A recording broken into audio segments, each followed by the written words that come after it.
I am the Tofu Golem. Please enjoy the video. In this video, I will explain how to use Notion for video editing. First, create a new database for your video projects. Each entry can represent a single video, allowing you to add properties like status, due date, and editor assigned. This central hub keeps everything organized, ensuring no detail is missed. You can easily filter and sort to see what's next. To set up your workflow, customize properties within your database.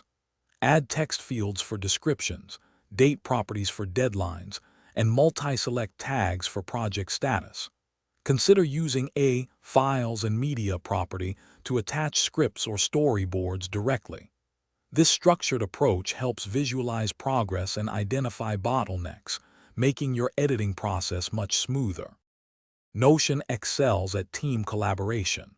Assign tasks to specific team members using the person property.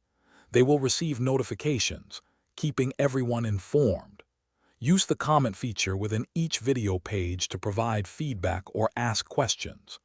This centralizes communication, reducing the need for external messaging apps and ensuring all discussions are tied to the relevant project.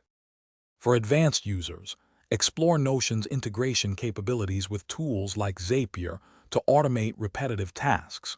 You can also create custom templates for different video types, saving significant setup time for future projects. This allows you to scale your video production efficiently. Remember to check the description for a link to the Echo Dot smart speaker and other great deals.